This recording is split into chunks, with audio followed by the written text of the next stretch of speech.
Jelajahi cara baru mendapatkan informasi. Download Metro TV Extend sekarang. Baik pemirsa, kami lanjutkan lagi bagaimana temuan survei dari elektabilitas bakal calon presiden yang dilakukan oleh indikator maupun SMRC. Pak Said, kita lanjutkan lagi ya. Saya akan paparkan dulu data simulasi tertutup dua nama dari indikator.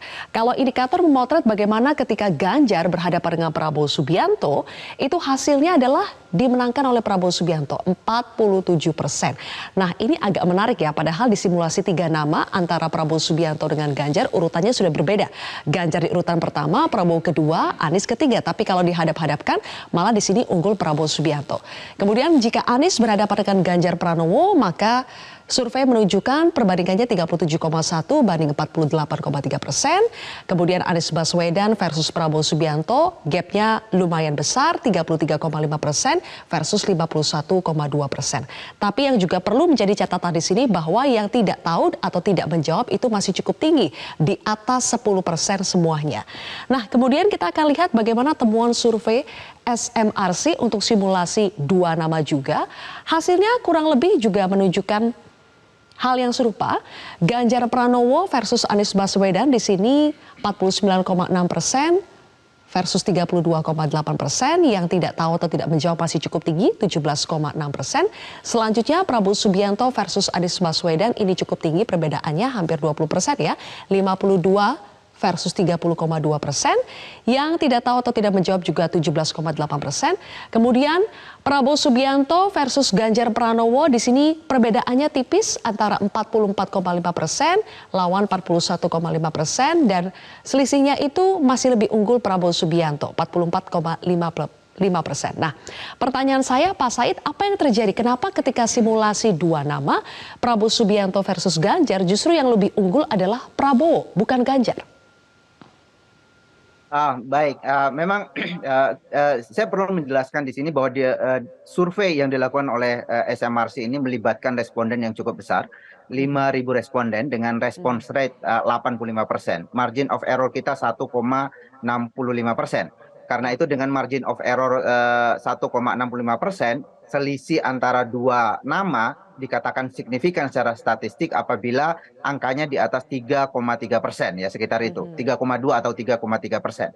Nah, kita lihat di dalam hasil survei SMRC mulai dari top of mind sampai tiga nama juga head to head, sebenarnya jarak antara Prabowo Subianto dengan Ganjar Pranowo tidak ada yang lebih dari 3%.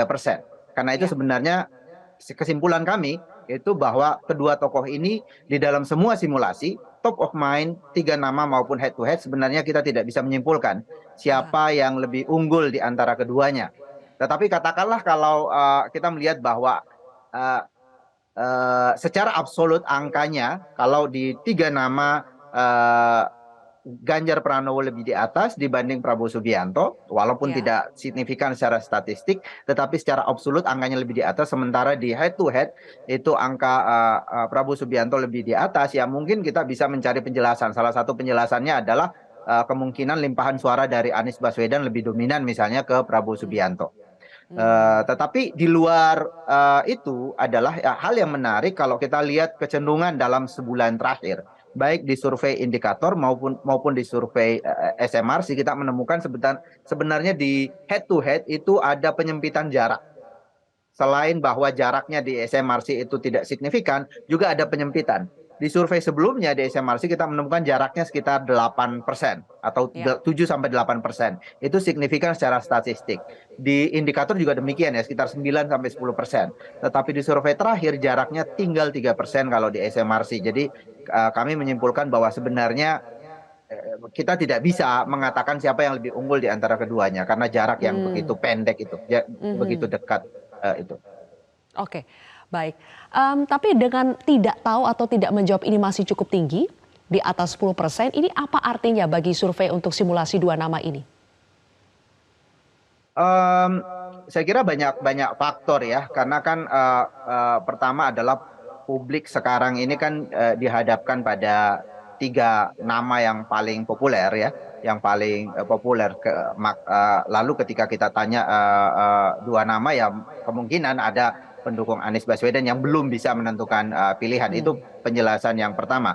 Penjelasan yang kedua, memang di dalam survei karena ini kan sifatnya ada juga publik yang memang merahasiakan ya pendapatnya sekarang, nanti di bilik suara baru mereka menentukan pilihan. Itu penjelasan yang lain. Penjelasan yang lain lagi adalah kemungkinan karena publik kita masih menimbang-nimbang. Kalau kita lihat antara tiga calon ini kan masing-masing punya kualitas, masing-masing punya kelemahan dan kelebihan. Karena itu publik yang kritis bisa saja menunggu. Apalagi Baik. misalnya ketiganya ini belum terlalu intensif misalnya mengemukakan gagasan ke depan. Apa yang akan program apa yang akan diberikan kepada publik ke depan. Selain itu Siap. misalnya ya tadi saya menyebutkan bahwa approval rating Pak Jokowi ini sangat tinggi. Publik juga sangat menginginkan pembangunan ini dilanjutkan. Pertanyaannya adalah siapa yang kemungkinan melanjutkan itu? Di dalam survei SMRC walaupun Ganjar lebih di atas, tetapi yang menyebut Pak Prabowo juga cukup signifikan nilainya. Bahkan ada yang juga yang sebagian menyebut Pak Anies Baswedan. Jadi harapan publik ini ya masih ada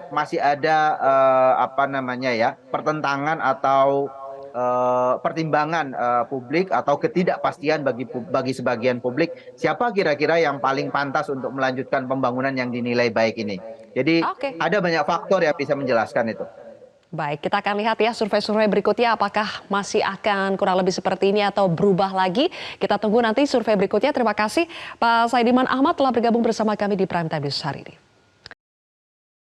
Cara mudah mendapatkan informasi dengan satu sentuhan jari. Download Metro TV Extend.